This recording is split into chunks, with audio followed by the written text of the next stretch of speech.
Welcome back to CLOWNFISH TV. This is Kneon. We're going to talk about Kickstarter and layoffs and a little bit of an update on what we were talking about a couple days ago, that Kickstarter was laying off almost half of its staff due to a 35% decline in projects year over year.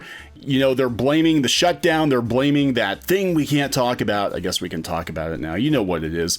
But that's not explaining 35%. That doesn't explain 35%. And, you know, Kickstarter is not in a very good place right now. They laid a bunch of people off not long after several of the employees unionized. And yeah, one of the employees to get laid off is Camilla Zhang, who is the comic book outreach lead. Now, she's been controversial because she came in about 2 years ago, and it was very clear when she came in from her statement that she was looking for a particular kind of comic book, and people who have been following Kickstarter over the last couple of years notice that Kickstarter tends to favor certain kinds of comics by certain kinds of creators, and other creators are basically left to their own devices.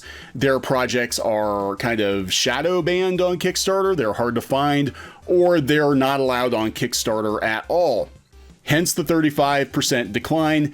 In my opinion, we're going to talk about that and talk about IndieGoGo and all of this craziness going on in crowdfunding, because this is going to be the future for a lot of creators as comic shops continue to shut down, as publishers continue to shut down because of the shutdown.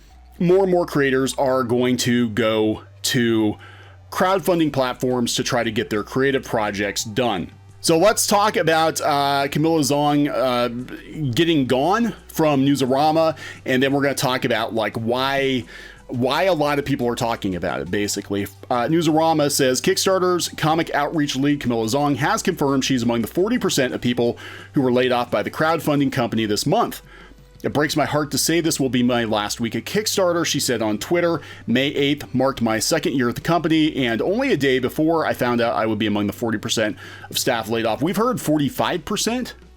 We've heard different amounts. In her 2 years with the company, Zhang launched a small press Big Ideas initiative with SPX, launched the company's first ever comics anthology, organized free creator headshots at FlameCon, and was part of the comics category's gain of over 15 million in pledges for 2018 and 2019. Is that combined?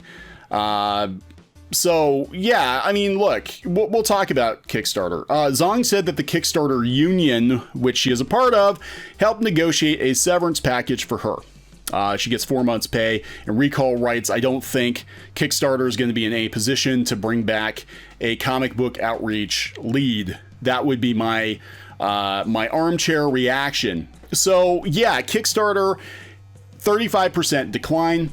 That led to a 40% decrease in its workforce. Personally, I think part of that might be an attempt to get rid of the union. I could be wrong, but you know, they didn't seem like they were really on board with it. And ironically enough, it was a comic book that led to the employees wanting to unionize because they did not feel like they had enough of a right to gatekeep.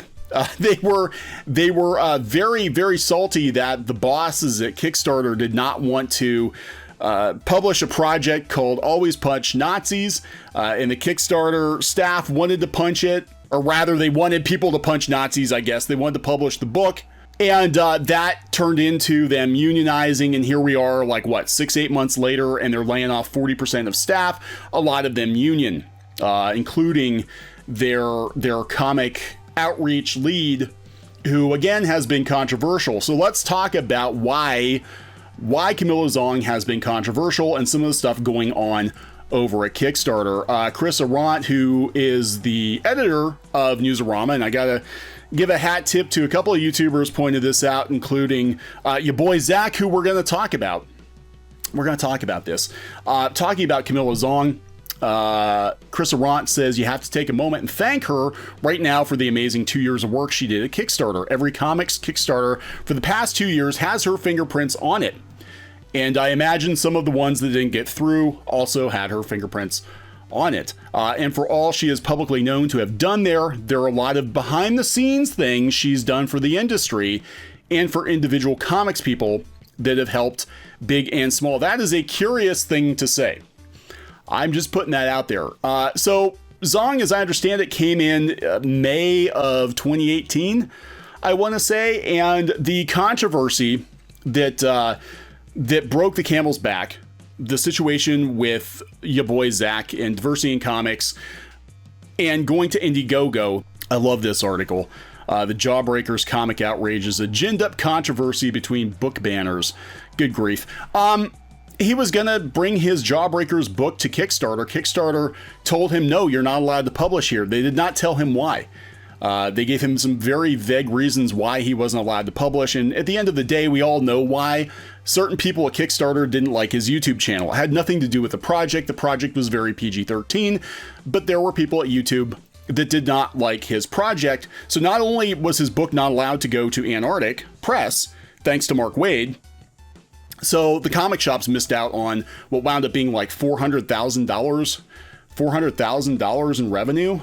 The comic shops missed out on a cut of that, but Kickstarter also missed out on a cut of that. And a $400,000 project at Kickstarter definitely, I think, puts you in the top 10 or 20 projects, comic projects on Kickstarter, because Kickstarter has not had nearly as many six-figure comic book projects as IndieGoGo has. And we're going to talk about that, because what happened was your boy Zach had to take his Jawbreakers comic and go to IndieGoGo. At that point in time, nobody cared about IndieGoGo for comics. They were not using IndieGoGo for comics. IndieGoGo was an also-ran.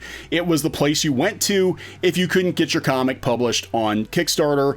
For whatever reason, you couldn't publish through publishing. It technically isn't supposed to be publishing. It's supposed to be payment processing, but they basically set themselves up as a publisher. But everybody started going to IndieGoGo because of this, because they started to see the dollar amounts at IndieGoGo. So when your boy Zach went over there and made $400,000 on Jawbreakers, we had some other folks go over there. Now, Gabriel Piccolo, who did Icarus and the Sun, did about $600,000, but I think it's because he was out of the country. I'm not 100% sure.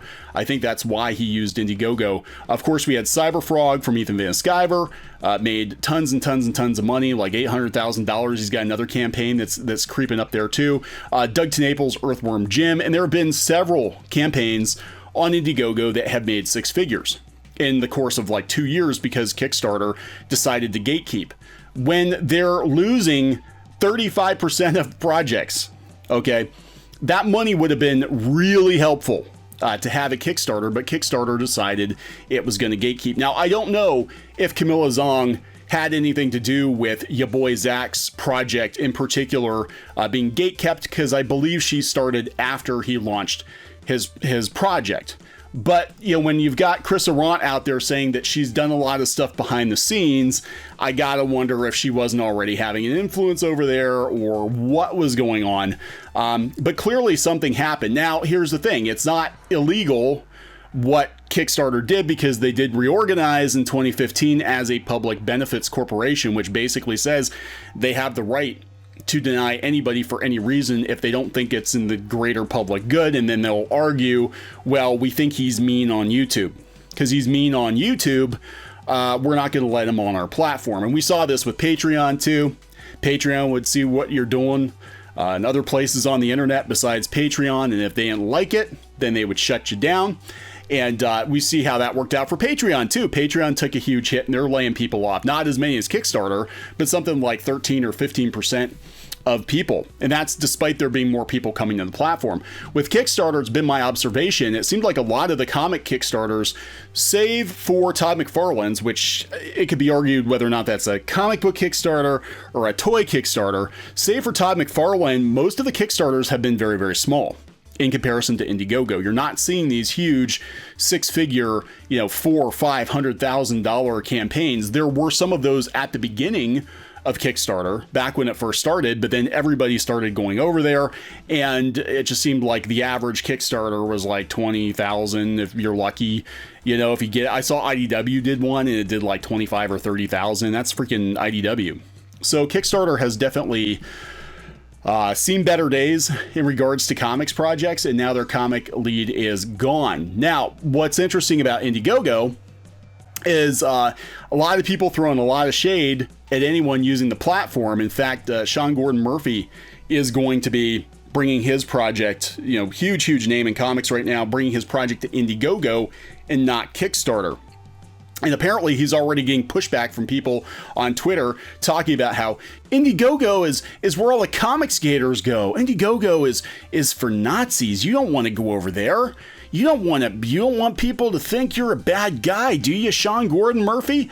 And he'll go over there and he'll probably make a couple of $100,000 easy. I mean, come on, he's kind of at the peak of his career right now, and he's going to a platform that's been proven to have money for creators if they're giving people what they want.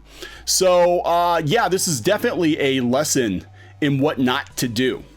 And Kickstarter, I have to thank the bosses over there. I get that they're trying to be progressive. I get that they're trying to be woke, but they're also trying to keep their business running. I can't help but think that they're looking at IndieGoGo and looking at the numbers on these comic book campaigns being like, my God, that could have been ours. That could have been ours. What the hell happened?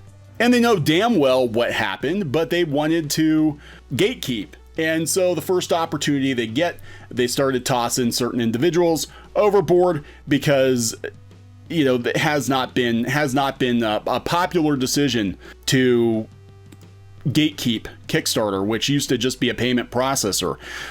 So I don't know where it's going to go. I don't know what the future of Kickstarter is going to look like. I don't know if Kickstarter has a future. I have no idea. I think they do, but I think it's going to be diminished. I think you're going to see more and more of these projects go to IndieGoGo because, look, creators go where the money is. They go where the money is, and it's not at Kickstarter anymore, not unless you're someone like Todd McFarlane.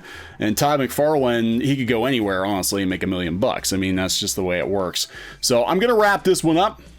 Please subscribe for more pop culture news, views, and rants, and we will talk later. Hey guys, thanks for watching Clownfish TV.